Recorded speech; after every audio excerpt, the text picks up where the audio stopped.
Հարգելի հայրենակիցներ, բարև ձեզ։ Շվեդիայում գործող Nordic Monitor պարբերականի տեղեկատվությունով, որը հիմնված է թուրքերի կողմից եւ որոնք այնտեղ գտնվում են Շվեդիայում, որովհետեւ փախել են Թուրքիայից, Ռեջեփ Տայիպ Էրդողանի ավտորիտար համակարգից, սկանդալային տեղեկատվություն են իրոք տարածել, որը խոսում է նրա մասին, թե ինչ խորը կապ եւ համագործակցություն ունեն Թուրքիան եւ Իրանը, հատկապես երբ հարցը վերաբերվում է նաեւ Հեզբոլահին Լիբանանի ուղղությունով եւ նաեւ Իսլամական հեղափոխության պահապանների կորպուսի ուղղությամբ Թուրքիան դարել է Իրանի համար կարևորագույն հնարավորությունները, պատժամիջոցները շրջանցելու եւ այս թեման ոչ միայն հայտնի է դարձել, այլ Միացյալ Նահանգները կիրառել են պատժամիջոցներ Թուրքիայի դեմ։ Եվ սա իրոք պատմական է, շատ կարևոր, լուրջ հետևանքներ ունեցող, նոր թարմ տեղեկատվություն է, բայց միևնույն ժամանակ սա ուղիղ նաեւ պատասխան է բոլոր այն գործակալներին Հայաստանում, ով պատկերացնում է, որ մենք պետք է Իրանի հետ միասին Թուրքիայի դեմ պայքարենք կամ Ադրբեջանի դեմ, Իրանը եւ Ռուսաստանը միասին։ Այսինքն այս փաստը, որ Միացյալ Նահանգները պատժամիջոցներ են ու կիրառե Թուրքիայի կոնկրետ ուրեմն այն համակարգների եւ այն ընկերությունների դեմ, որոնք մասնակցել են սրանում, ես բացառում եմ, որ սա առանց իշխանությունների թույլտվության տեղի ունենա, ոչ միայն ես, բոլորն են բացառում, ով իրավիճակի հետ ծանոթ է, սա ուղղակի նշանակում է, որ Թուրքիայի եւ Իրանի համագործակցությունը այն մակարդակի են, որ խոսել իրենց առճակատման մասին չի կարելի այսօրվա իրավիճակում։ Ես շատ անգամ ասել եմ, որ այսօր Թուրքիան փորձում է փրկել Իրանը, որովհետև Թուրքիան ինքը դառնում է Իսրայելի դեմ կոնկրետ ուղղված այսպիսի պետություն, հակաիսրայելական օրակարգով եւ իր համար Իրանը որ փրկվի, կարևոր եւ Իրանի պրոքսիներն էլ կարևոր ուժեր են ներկայացնում։ Ի վերջո հիշենք, որ երբ Թուրքիան աջակցում է Համասին նաեւ աջակցում է Իրանը, չնայած նա որ Համասը սուննիտական տերորիստական խմբավորում է, Համասին նաեւ աջակցում է Իրանը, այսինքն դա շատ կարևոր բաղադրիչ է։ Եվ հիմա մենք ձեր հետ միասին մանրամասն կքննարկենք այս շատ կարևոր հարցը, որովհետև սա անմիջապես մի շարք այստեղ սկանդալային եւ կարևորագույն նշանակություն ունեցող տեղեկատվություններ կան։ Փետրվարի 10-ին փաստորեն Միացյալ Նահանգների արտաքին ակտիվների կառավարման հանձնաժողովը ֆինանսների նախարարության հայտարարել է նոր պատժամիջոցների մասին, որոնք վերաբերվում են տերորիստական խմբավորում Հեզբոլահի Լիբանանում գործող դեմ ֆինանսական եւ լոգիստիկ իրանց ցանցերի ուղղությամբ այդ պատժամիջոցները։ Պատժամիջոցները վերաբերվում են կոնկրետ ոսկու շուկային, որը Լիբանանում գտնվում է, որը օգնում էր նաեւ այս գործընթացներում ուրեմն շրջանցման հետ հարցի գումարների, նաեւ վերաբերվում էր կառավարման հիմնադրամին Al-Khard Al-Hassanին եւ լոգիստիկ արդեն շղթաներին, որը Թուրքիային է վերաբերվում եւ որոնք ապահովում են ֆիզիկապես ոսկու այդտեղ շարժը։ Եվ այս Միացյալ Նահանգների ֆինանսների նախարարությունը ընդգծել է, որ նպատակն է սահմանափակել այն ուրեմն եկամուտները, որը Հեզբոլահը ապահովում է եւ այդտեղ տեղի էր ունենում լրջագույն առևտուր ոսկու միջոցով։ Եվ պետք է ասել, որ ըստ սրա Թեհրանը եւ Հեզբոլահն միասին կարողացել են Թուրքիայի շնորհիվ ապահովել Հեզբոլահի գործունեության այդտեղ շարունակական բնույթը։ Առաջի հերթին ասեմ, որ այդ ոսկու շուկան գրանցված է Լիբանանում, գործում է ուրեմն այդտեղ եւ ինչպես բարեգործական կազմակերպություն է գործում, բայց Միացյալ Նահանգները միշտ իրանց համարում են Հեզբոլահի ֆինանսական այսպիսի թեվ եւ փաստացի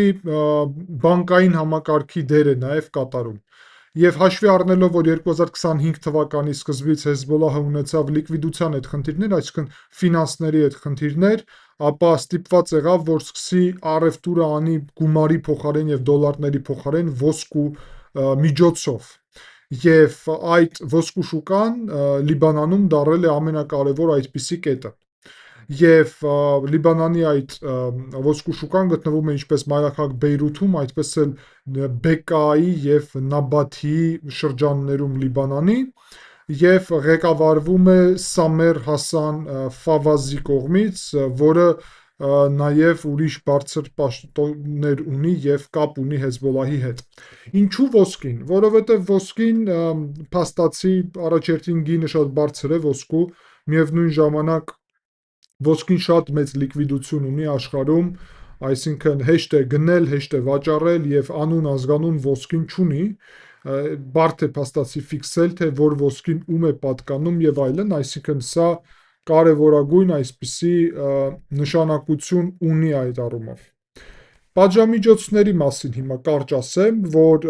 ուրեմն բոլոր ֆինանսական հնարավորությունները սահմանափակվելու են, բոլոր մարդկանց եւ կազմակերպությունների կապը այս կառույցների հետ սահմանափակվելու են եւ նաեւ պահանջելու է Միացյալ Նահանգները, որ Թուրքիան կատարի այս պատժամիջոցները։ Բայց ինչ է պարզվում, ինչու Թուրքիան, որովհետեւ փաստացի Միացյալ Նահանգները պարզել է, որ այս ոսկու առևտրի մեջ միլիոնավոր դոլարների ուղղությամբ մասնակցում է հենց Թուրքիան։ Փաստացի Իրանից Թուրքիա, ուրեմն Օմանի միջոցով գալիս էր ոսկի, որը այդտեղ ֆիքսվում էր ինչպես եւ ոչ միայն ոսկի, ուրիշ բաներ էլ դեռ հասնում էին Օման, Օմանում ֆիքսվում էր ինչպես Օմանի արտադրություն, Օմանից հետո գալիս էր Թուրքիա, եւ Թուրքիան շատ լավ գիտենալով, որ դա իրանական է, ոսկի կլինի, ուրիշ բաներ կլինի, այդտեղ վաճառվում էր Թուրքիայում։ Երբ դա Թուրքիայում վաճառվում էր, այդ գումարները հետո գնում էին դեպի Հեզբոլլահ։ Զուգահեռ դրա Հեզբոլլահը այդ գումարները նաև կիրառում էր հետո Թուրքիայում տարբեր գնումների նպատակով։ Եվ այդ ամեն գործընթաց տեղի էր ունենում ոչ թե դոլարների կամ ոչ թե ուրիշ գումարի, այլ ոսկու միջոցով։ Եվ այդ ոսկին նաև իրանական ծագում ունեցող է կամ թուրքական, որը արդեն իրանք օգտագործում են ինչպես գումար։ Թուրքիան այստեղ մասնակցել է ինչպես առևտրի այդպիսի կազմակերպություններ, այսինքն ով գնում է, վաճառում է այդ ապրանքները եւ այլն, Թուրքիան այստեղ մասնակցել է նաև նավերի ուղղությունով, այդ ամենը, որ Իրանից բերեն նավերով մինչև Թուրքիա եւ այլն, այդ ամենում Թուրքիան նաև մասնակցել է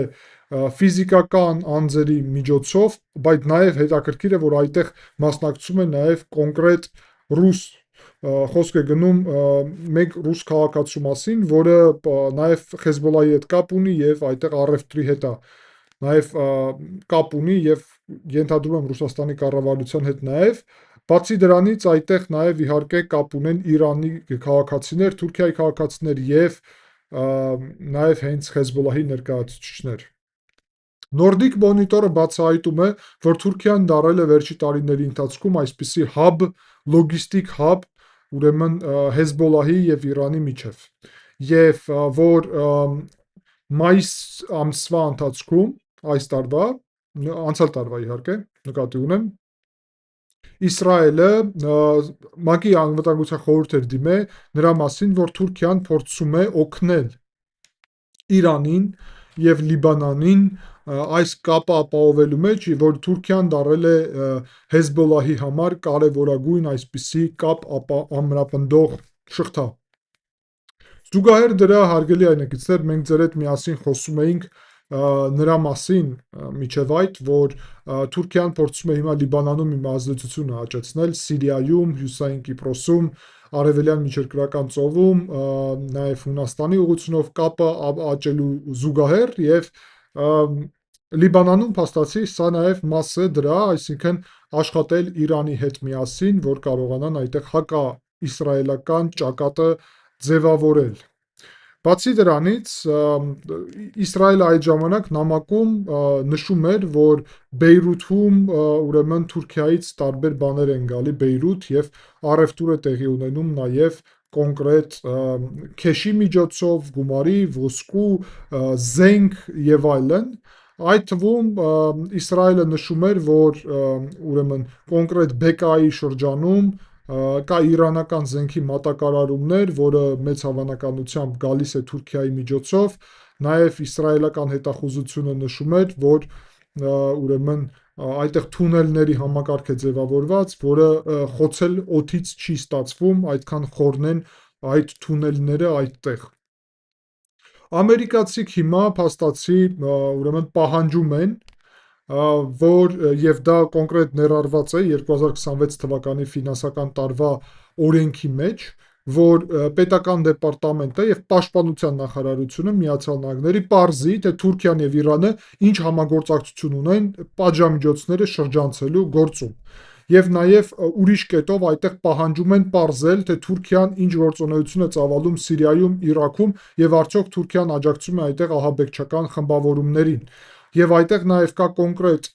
ուղղություն, որ պետք է հասկանալ Թուրքիայի եւ Հեզբոլլահի կապերը։ Միացյալ Նահանգների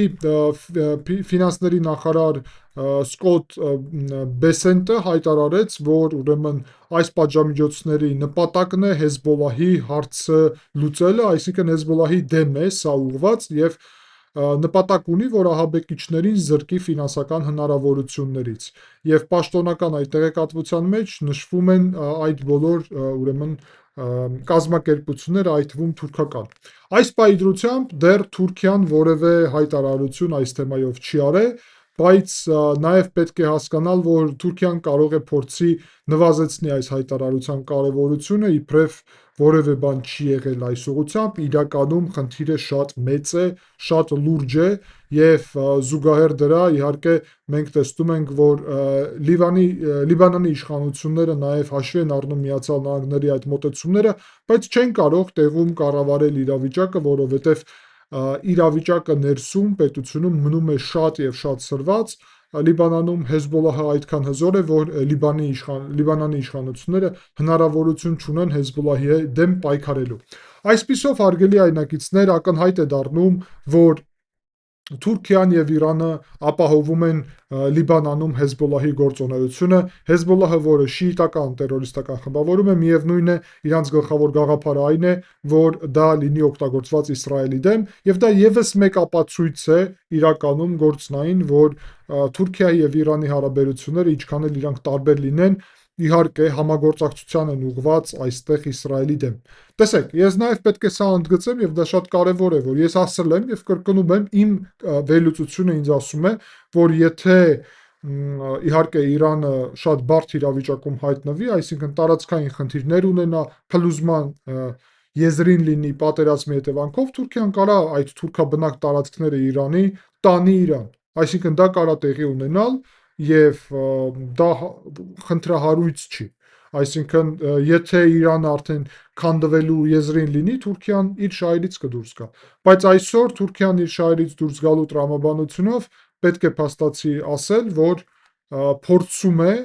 հենց փրկել Իրանը եւ Իրանի հետ միասին գործել, որ ամբողջ ուշադրությունը Իսրայելի եւ Արևմուտքի լինի Իրանի ուղղությամբ, իսկ Թուրքիան դրա զուգահեռ պատրաստվի Հունաստանի, պատրաստվի Կիպրոսի,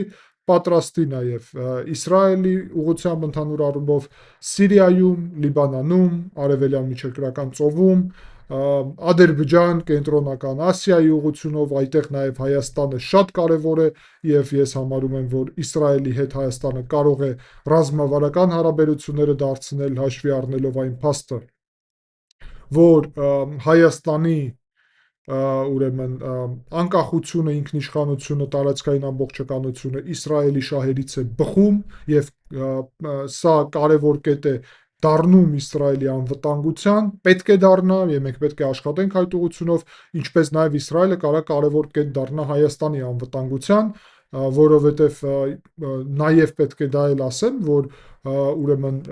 Հայաստանի նախագահ ուրեմն Վահագն Խաչատուրյանը գտնվում է հիմա Հունաստանում, որտեղ որ արդեն կնքվել է կարևոր փաստաթուղթ, որը վերաբերվում է բարձր տեխնոլոգիական ոլորտում համագործակցությանը, ես կարծում եմ դա շատ կարևոր է, բայց մեզ ռազմական փաստաթուղթ է պետք եւ Հունաստանի հետ ռազմական հարաբերությունները խորացնելով զուգահեռ դրա ասեմ ձեզ, որ Հունաստանը հետաքրքրված է ուշադրություն ակաշ համակարգների գնման նաեւ գործում, որոնք կարող են ներառվել Հունաստանի ուրեմն հակաօդային պաշտպանության համակարգում, որը ձևավորվելու է Իսրայելի հետ միասին, մենք ձեր հետ դրա մասին մանրամասն խոսել էինք։ Այսինքն Հայաստանը նաև ակաշ համակարգներ ունենալով ինտեգրվում է արդեն Իսրայելի այդ մոտեցումի մեջ, որովհետև Իսրայելը եւ Հնդկաստանը միասնական են զենք արտադրում, եւ հաշվի առնելով այստեղ Իսրայելի եւ Միացյալ Նահանգների շահերը, մենք կարող ենք դա օգտագործել ի նպաստ Հայաստանի եւ ձևավորել այդպիսի նոր անվտանգության շղթա։ Իհարկե, այս հայտարարությունը, այս տեղեկատվությունը վնասելու է Թուրքիային, Թուրքիայի հեղինակությանը եւ դառնալու է քննադատությունների պատճառ, հատկապես այն առումով, թե ինչ կապ կարա Թուրքիան եւ Իրանը շարունակաբար ունենան։ Ուստի Հայաստանը այստեղ պետք է իհարկե սա հաշվի առնի եւ օգտագործի սա իր սեփական նպատակներով եւ օրակարգով, այսինքն այդ թվում հաշվի առնենք այն լարված իրավիճակը, որը տարածաշրջանում ստեղծվել է, եւ միշտ այս գնահատականները, հարգելի այնակիցներ, մեզ տալիս են հնարավորություն, որ մենք նախօրոք ուրեմն այսպիսի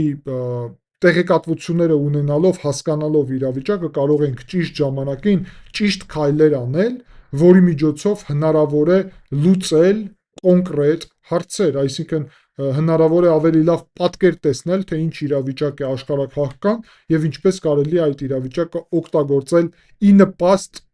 կոնկրետ ուրեմն Հայաստանի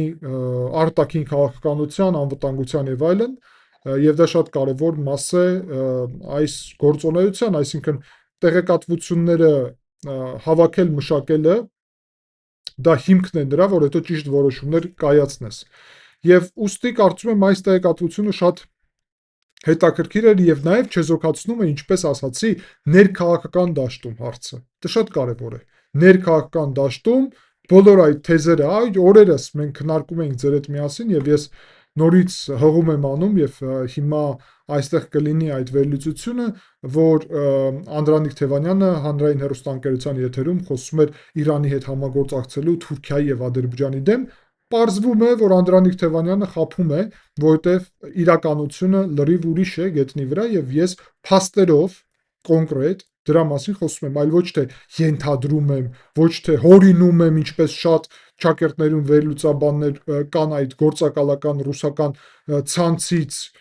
որոնք ես տեսնում եմ զուտ պոպուլիզմով են զբաղված եւ այլն, շատ վնասակար գործունեությունով եւ նույնիսկ կանոններ չեմ ուզում տամ, որ ուղղակի իրանց նաեւ չաջակցեմ այս գործընթացով, ապա մենք ձեր հետ միասին այստեղ լրիվ ուրիշ որակի աշխատանք ենք ծավալում եւ այդ որակը շարունակելու ենք, հարցը վերաբերում է փաստերով։ Փաստերով ապացուցեցի, որ Անդրանիկ Թևանյանի այդ թեզերը եւ մնացած գործիչների ճակերտներում, այդ թվում Քոչարյանի, որոնք Իրանի եւ Ռուսաստանի հետ Թուրքիայի դեմ պայքարելու մասն է խոսում, ուղղակի խաբում են հայ ժողովրդին։ Առաջարկում եմ հիմա հարգելի այնակիցներ, միջև ուրեմն անցնենք վերլուծության, անպայման հիշեցնեմ, որ լայքեք այս վերլուծությունը, գրեք ձեր կարծիքը մեկնաբանություններում, բաժանորդագրվեք, իսկ հիմա առաջարկում եմ, որ միասին դիտենք այդ վերլուծությունը, որը վերաբերվում է հենց Անդրանիկ